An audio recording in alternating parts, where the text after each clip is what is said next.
Vous vous souvenez des années 70, des années 80? À l'époque, les gens avaient encore un bureau individuel. Sur ce bureau se retrouvaient quelques papiers, quelques documents dans des armoires. Les rendez-vous avec les autres étaient faciles à prendre. On allait jusque dans leur bureau pour leur demander. Il n'y avait à l'époque pas de smartphone pour leur demander de venir. Et lorsque nous devions adresser une information en dehors de l'entreprise, le plus rapide qu'on pouvait faire, c'était d'utiliser le fax pour leur envoyer nos demandes. Et puis sont arrivées les années 90. Et avec les années 90, les premiers PC, les premiers portables, les premiers téléphones portables, les smartphones.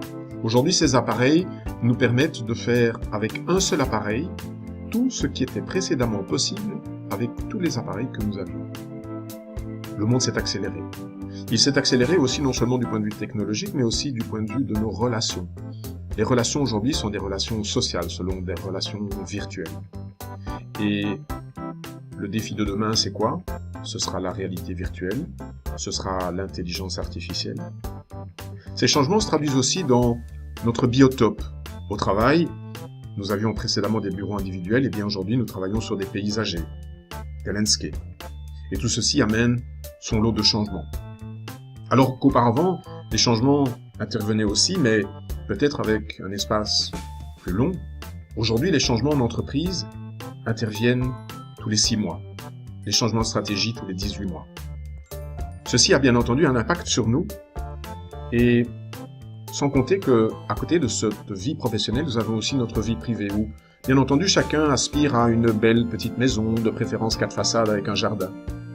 Bien sûr que tout le monde souhaite aller faire de longs voyages, et de préférence aussi pouvoir se déplacer avec une voiture, voire deux voitures dans le ménage. Et pour arriver à ça, il a fallu aujourd'hui augmenter notre rythme de travail.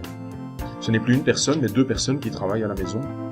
Et bien entendu, cela a ses conséquences sur l'entretien du ménage, sur l'éducation des enfants qui doit se faire encore.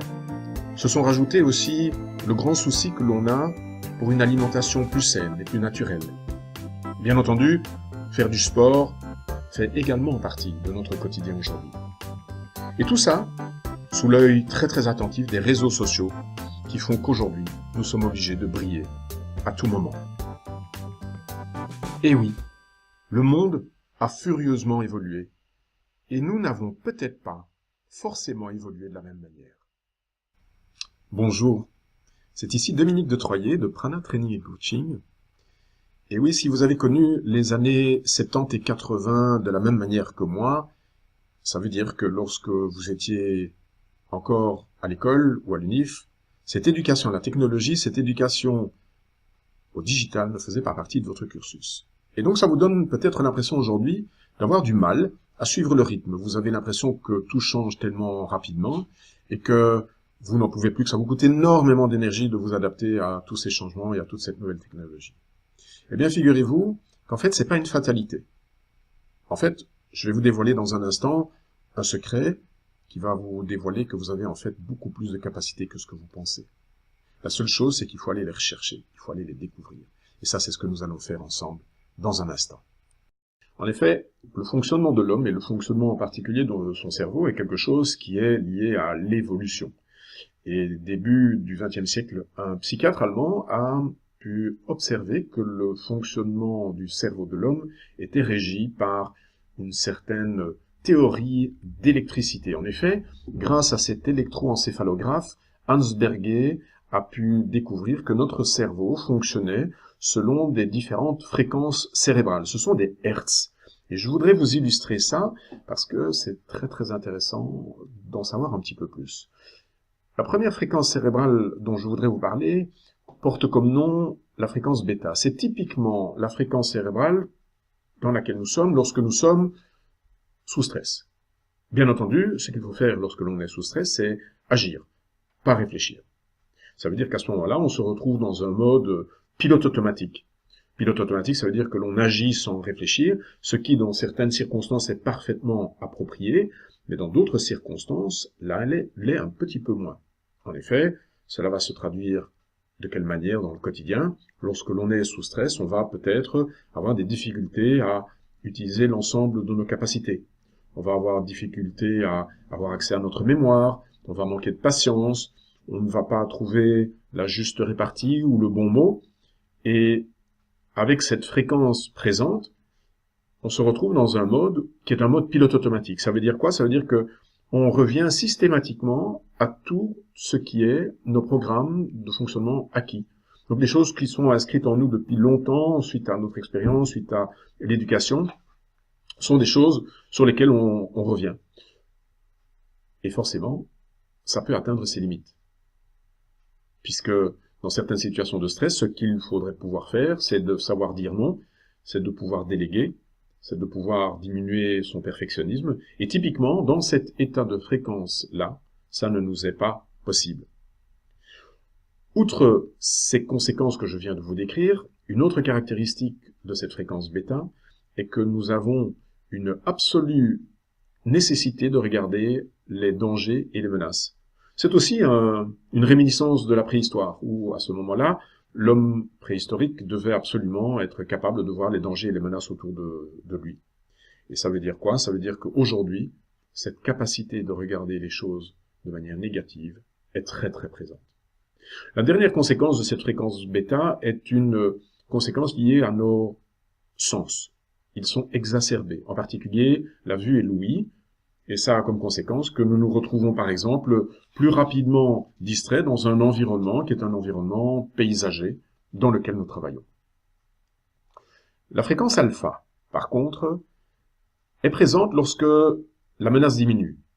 Lorsque la menace diminue, ça veut dire quoi? Ça veut dire que lorsque la pression diminue, lorsque peut-être vous rentrez chez vous et que dans un environnement comme votre maison, vous avez peut-être moins de pression, eh bien alors à ce moment-là, votre fréquence se retrouve en alpha. Et c'est là que vous allez pouvoir utiliser votre plein potentiel.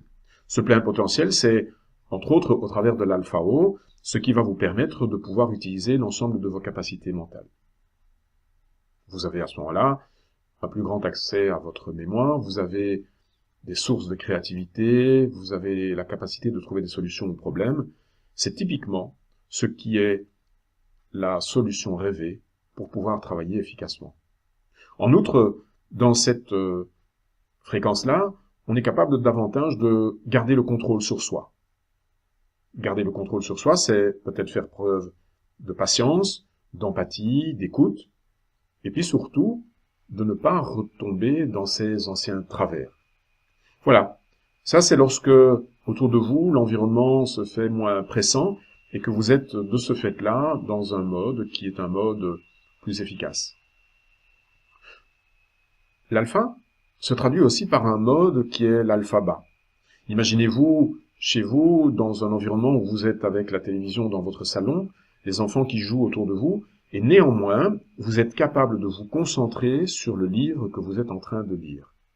Eh bien, typiquement, ça, c'est le niveau alpha bas. C'est un mode qui nous permet de nous concentrer de manière très très importante, même dans un environnement qui est un environnement bruyant. Et forcément, c'est quelque chose qui pourrait aussi être assez pratique lorsque nous sommes dans des espaces de coworking ou dans des paysagers. Cet alpha bas est également une fréquence cérébrale qui va pouvoir nous permettre de réécrire nos programmes informatiques. En effet, nos fonctionnements ne sont rien d'autre que des programmes informatiques qui, en fait, sont toutes des habitudes ou tous des conditionnements que nous avons. Eh bien, au niveau alpha bas, nous avons la possibilité de rompre avec ces mauvaises habitudes. Cela veut dire quoi? Cela veut dire que, en apprenant à gérer ces fréquences cérébrales, nous allons pouvoir nous retrouver davantage dans un mode qui est alpha plutôt qu'un mode bêta. Et ça, c'est un apprentissage. C'est un apprentissage tel que l'est d'ailleurs l'apprentissage du niveau θ. Le niveau θ est une fréquence magnifique qui, elle, se traduit par sa présence à la fois dans des états de veille et dans des états de sommeil. Puisque la fréquence θ est typiquement la fréquence des rêves, mais c'est aussi la fréquence que nous pouvons avoir dans le quotidien qui nous permet d'avoir cette récupération mentale. C'est cette douce absence que nous avons parfois lorsque nous pratiquons une micro-sieste, une power nap. Cette fréquence cérébrale est absolument remarquable et peut également être utilisée dans certaines pratiques médicales pour le contrôle de la douleur et des opérations sans anesthésie. La dernière fréquence cérébrale que le docteur Berger avait découvert, c'était la fréquence delta qui, elle, nous permet de pouvoir récupérer physiquement.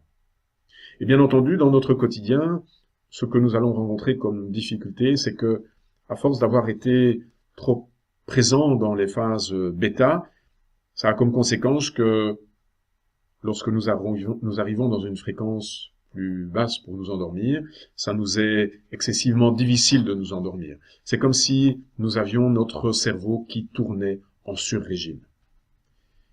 Et qu'est-ce que l'on peut faire par rapport à ça? Que peut-on faire par rapport à ce constat? Le constat est le suivant, c'est que nous avons en nous la capacité de pouvoir prendre du recul par rapport à ce que la vie nous emporte dans cette fréquence bêta, où nous sommes constamment houspillés, nous nous houspillons nous-mêmes, et forcément, à ce moment-là, on aimerait pouvoir retrouver un espace où cette notion de temps et de lieu soit plus accessible, moins préoccupante. Alors que faire avec tout ça?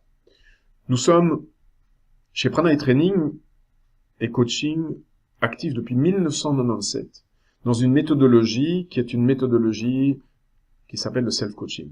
Reprendre le contrôle de soi-même, découvrir les prodigieuses possibilités de son cerveau. Voilà, en fait, l'objectif. Et le programme self-coaching passe par un certain nombre d'étapes. Les premières étapes qui commencent dans le bas, c'est que la première chose que nous avons à faire pour vous, c'est de veiller à ce que la situation dans laquelle vous êtes à présent soit une situation qui puisse éliminer le stress chronique. Le stress chronique, c'est quoi? C'est cette impression d'être constamment à la recherche du temps perdu. Et il existe pour ça un certain nombre de pratiques, de techniques qui sont des techniques telles que le power nap, au travers de différents exercices, le mental car wash et la cohérence cardiaque. Ces pratiques ont comme objectif de pouvoir éliminer le stress qui est trop présent et qui vous empêcherait précisément d'aller à l'étape suivante. Et l'étape suivante, c'est quoi? Après avoir géré et diminué le niveau de stress chronique, une deuxième partie et un deuxième volet de la formation vise à avoir des techniques pour pouvoir faire face à des situations de stress aigu. On n'a pas toujours le temps dans le quotidien de pouvoir prendre 15 minutes pour soi, pour pouvoir se retirer dans un bureau et en fait redescendre dans ses fréquences cérébrales pour faire une power nap. Parfois, on est en réunion, on a un agenda qui est bien plein et il nous faut alors à ce moment-là d'autres techniques qui sont des techniques plus rapides, efficaces face à une situation de stress aigu.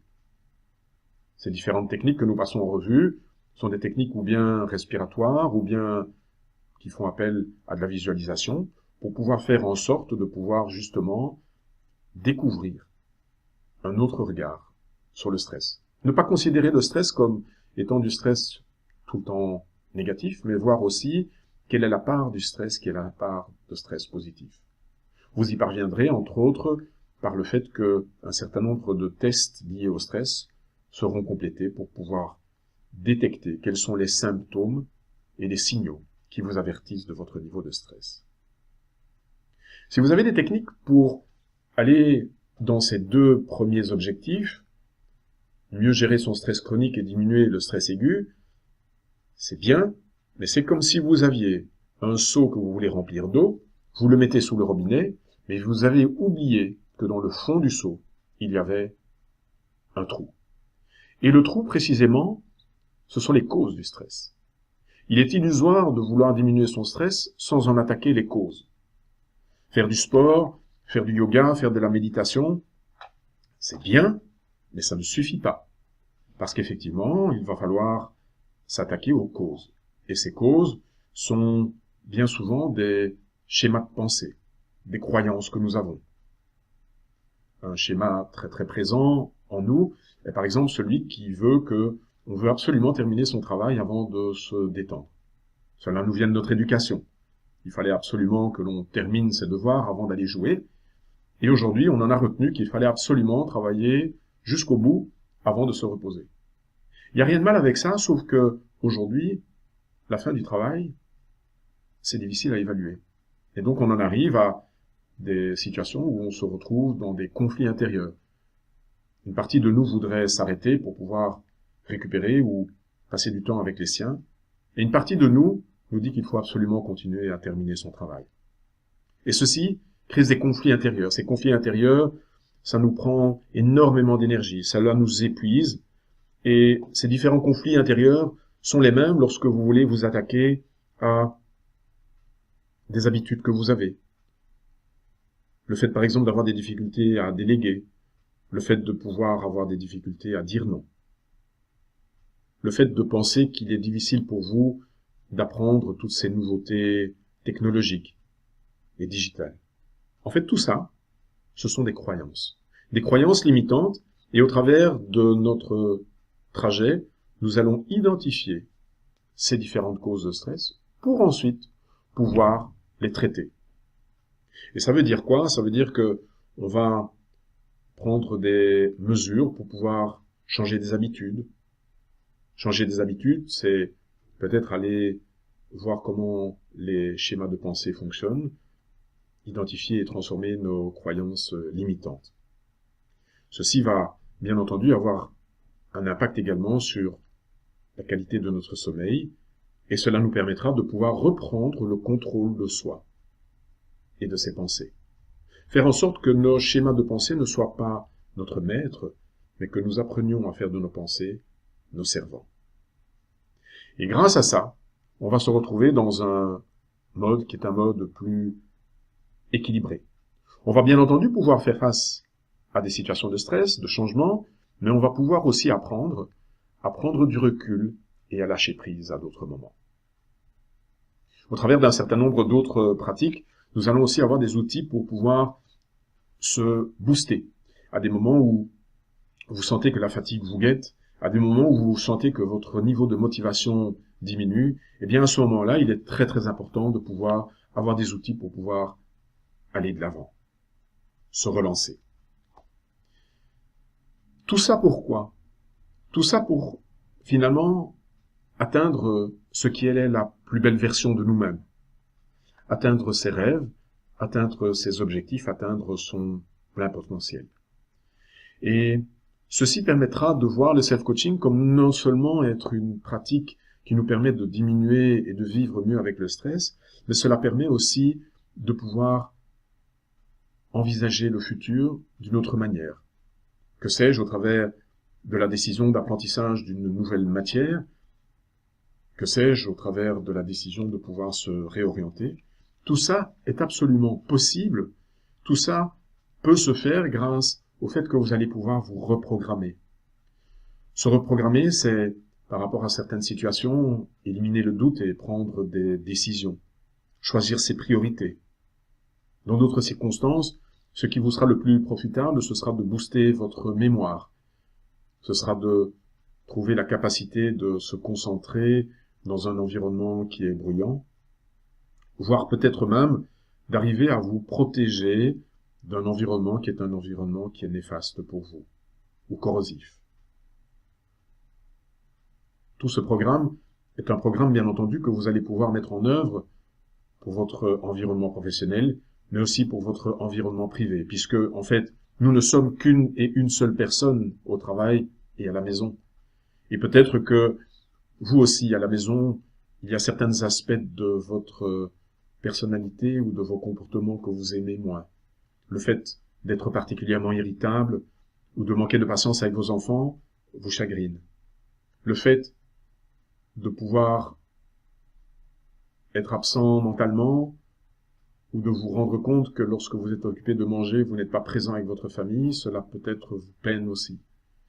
Et tout ça sont des objectifs que vous pouvez vous donner pour pouvoir, en fait, développer votre plein potentiel. Et ceci nous permettra d'avoir, quelque part, tout un panel de pratiques qui vont nous permettre à utiliser notre cerveau d'une manière différente. En fait, on va passer à un niveau supérieur.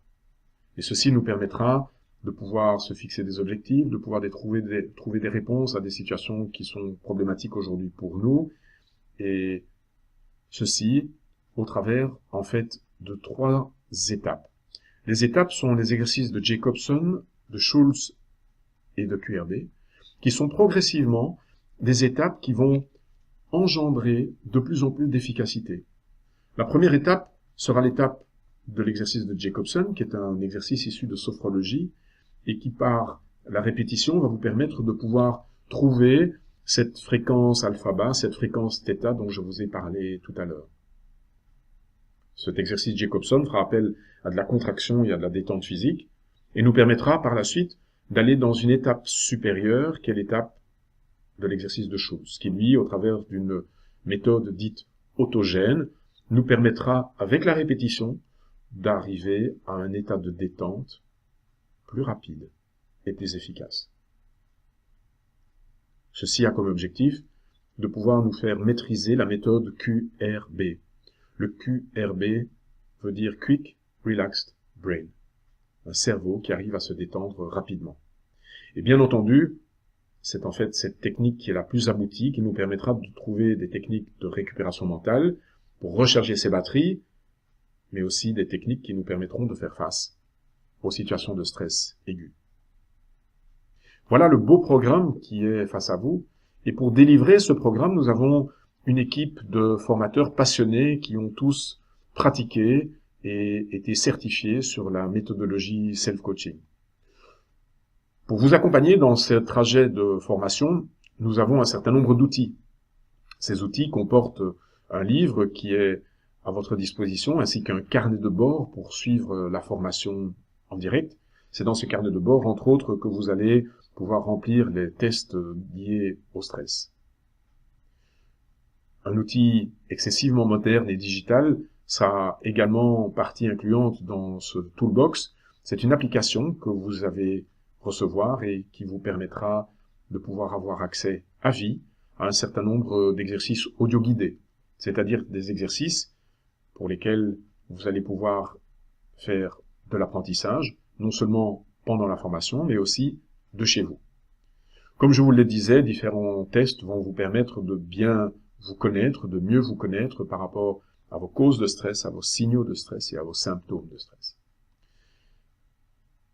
Cerise sur le gâteau, lorsque vous avez suivi ce cursus, vous recevez également un certificat qui vous permettra par la suite de pouvoir resuivre la formation 6 mois, 1 an, 2 ans, 3 ans plus tard. Cette formation existe sous la forme d'une formation présentielle où nous avons en groupe, en maximum groupe de 10 ou 12 personnes, 6 demi-jours qui vont nous emmener pendant 1 mois et demi sur un voyage. Ce voyage sera le voyage du self-coaching qui vous permettra de redécouvrir une meilleure version de vous-même, de tirer les prodigieuses possibilités de votre cerveau, de faire en sorte que vous n'aurez plus l'impression de vivre une vie qui est la vie de quelqu'un d'autre. Une autre stratégie de formation pourrait être la Online Self-Coaching Academy, qui est, elle, une formation que vous pouvez suivre en ligne depuis chez vous, à votre propre rythme. C'est une formation qui existe en 24 semaines, et où, en consacrant environ 1 heure par semaine, vous avez la possibilité d'accéder à tous ces outils depuis chez vous, avec une formation en ligne. Voilà le message d'aujourd'hui. Alors si vous avez connu comme moi les années 70, 80, et qu'aujourd'hui vous vous demandez vers où on va, eh bien la bonne nouvelle c'est que vous allez décider de là où vous allez. Et lorsque vous allez prendre possession de la totalité des prodigieuses possibilités de votre cerveau, vous allez vous rendre compte qu'en fait, changer, c'est quelque chose qui est tout à fait accessible, et que vous n'avez peut-être pas l'occasion de recommencer votre vie, mais que vous avez l'occasion de faire de chaque jour le premier jour de votre nouvelle vie. Voilà le programme sur lequel nous vous attendons. C'était ici Dominique de Troyer de Prana Training et Coaching. J'ai été ravi de passer ce moment avec vous. On se retrouve très très bientôt. Au revoir.